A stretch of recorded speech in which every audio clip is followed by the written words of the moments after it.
experience with, I'd say, pornography generally, but with pornography that deals on a violent level with sexuality, is that one should become addicted to it, and I think this is a kind of addiction. Like an addiction, you keep craving something which is harder, something which gives you a greater sense of excitement, until you reach the point where the pornography will go so.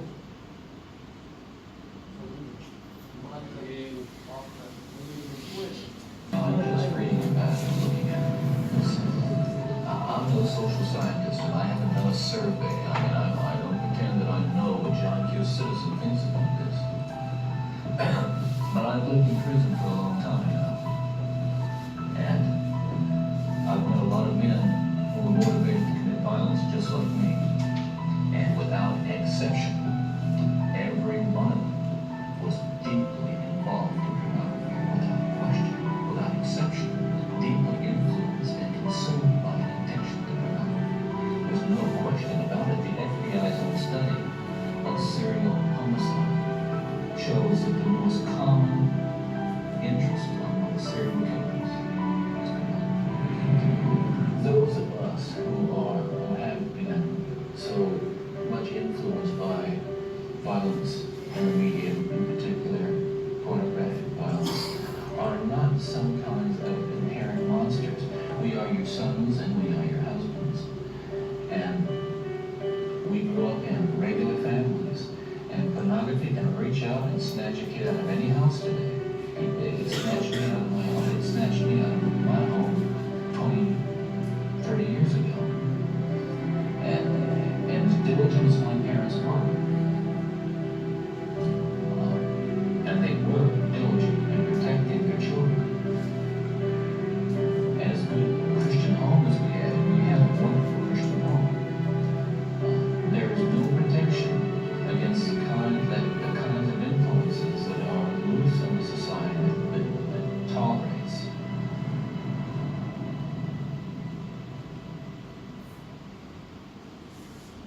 Alright, what do you guys see? Does he look like you thought he looks like? Don't tell me he's good looking.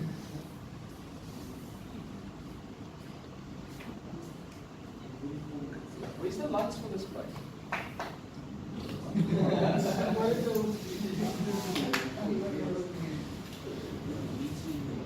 Okay, just quickly, just a few things. What comes into your mind when you hear him talk? What did you hear?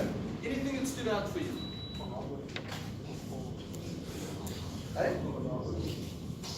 What is his, where did his problem start? Sorry? Where did his problem start? I can't hear. Okay, pornography, yes?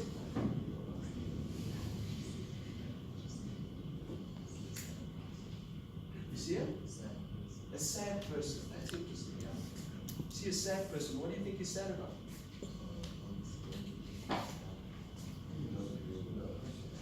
Well, there's a debate about that because this was just a few hours before he was executed. And he kept on asking for more time, and he kept on, there's probably about another 20 murders that he hasn't confessed to. And he didn't want to give them the information before he died. He wanted to bargain with that. He wanted to say to them, look, I'll give you more information if you delay my death. So he looks sad, but you never know because this guy's actually got a poker face. If I meet this guy in the street, I'd like him. Say, how's it good? Have a conversation with him. He looks quite normal. That's how he got it right to mess with so many women's minds. Okay, yes. What else? So it started with pornography, yes. Anything else? What stands out for you? Anything you say? He comes out of a Christian home. He had good parents. And even in that good home, what came to snatch him? Pornography. And you know what? Back in his days, he didn't have, what are some of the porn sites' names? Pornhub.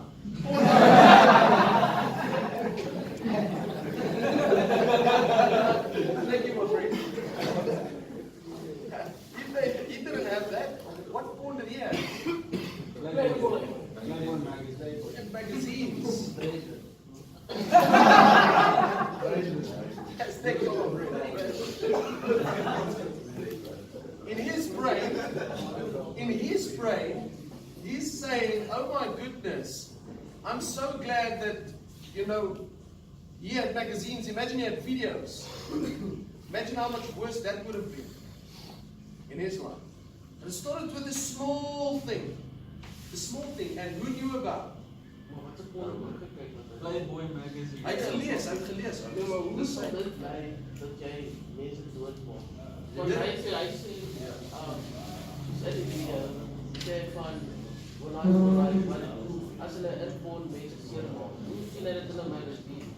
So it's not just magazines. This is important, guys.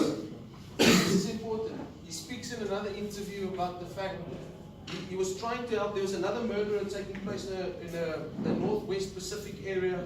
They call him the Green River Murderer. I think that's his name. And he was in prison. He said, look, I'll come help you guys to find this murderer, this serial killer. And one of the things he said is this: if you want to find him, go find out where are the R-rated violent movies playing, the newest and the latest R-rated movies at the cinemas. And you evaluate the people that come watch those movies, because that's where you'll find the serial killer. It's interesting. So back in those days, they did have movies, obviously. And he said later in the interview, he says, it's for him as a serial killer unbelievable how normal people outside are watching stuff on television that would make him want to kill people. And for him, it's like, it's unbelievable that we would sit there and watch these things and just think it's normal and okay.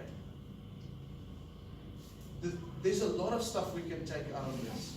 But to just summarize a few things, and we're going to discuss it further in one of the groups that's coming up. Just a few things. But I just want to share with you, and we're going to close. Number one, he speaks about he had a secret that nobody knew about. He was hiding something that not his parents knew about, not his friends knew about, not his girlfriend knew about. By the way, at this stage he was married, and his wife still believed that he didn't commit these crimes. He had an ability to hide stuff, and we spoke about this in one of the groups last week, I think, where we spoke about hiding stuff and not walking in the light. And sometimes it's difficult. I want to ask you this morning, is there some stuff that only you know about that's happening in your life? Whatever that may be. Some things that you are hiding in your heart and nobody else knows about that. When we get to the groups just now, I want to challenge you to talk about that.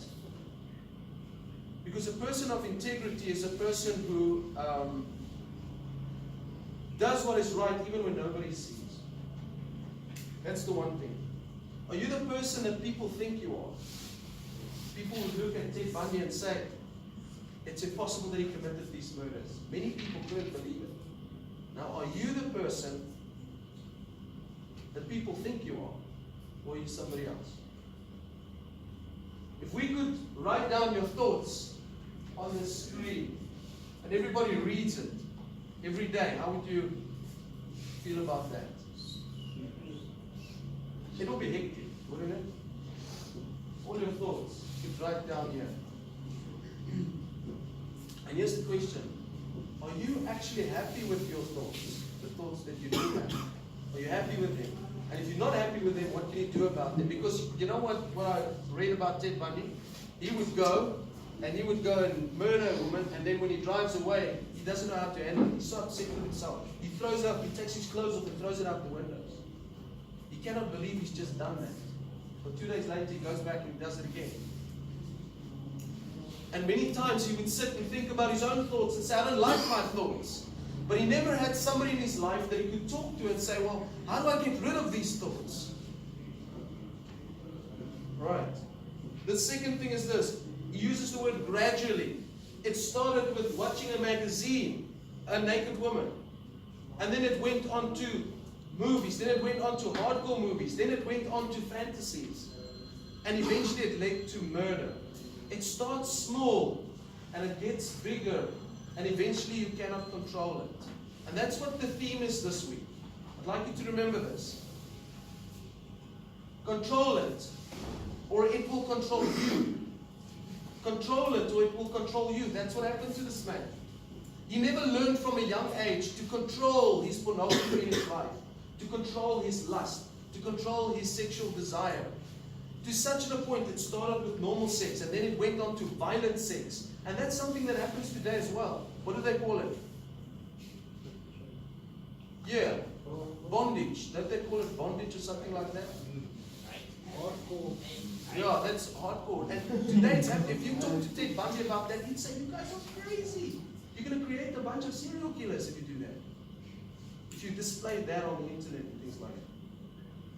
But it started with something small, and it moved on to bondage, and eventually he said, well, that doesn't work, that's not good enough. I'd like to have sex with a dead corpse. Now, I think he's got to lose some stuff there, but it started nevertheless somewhere small.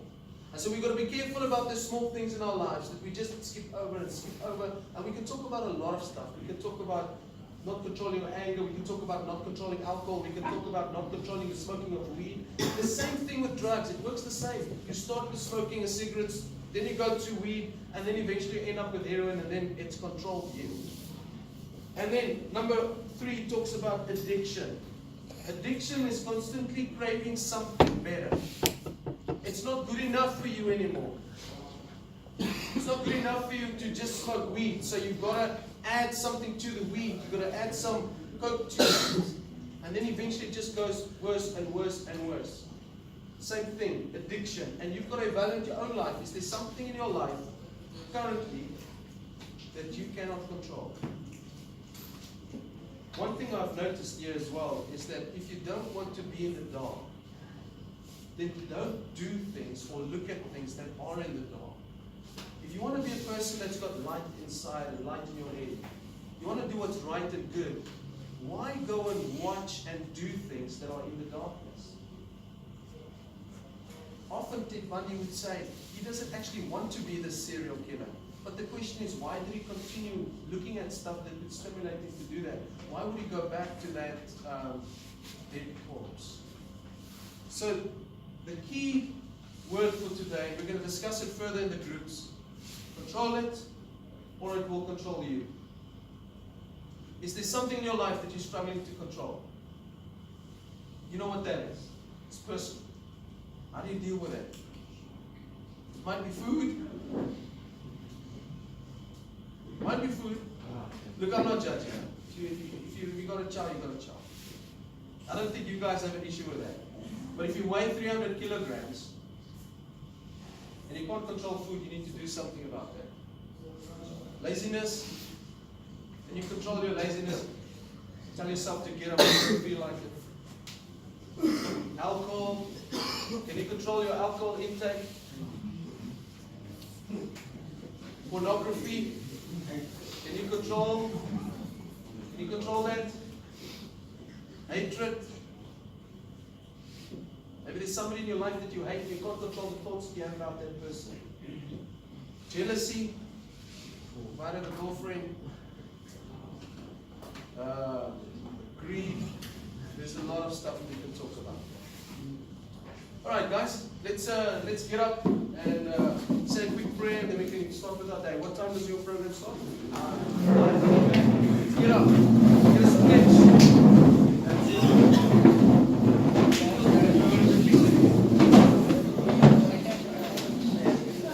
Right. The sexy. Fancy. Say for the bed simply. Yeah.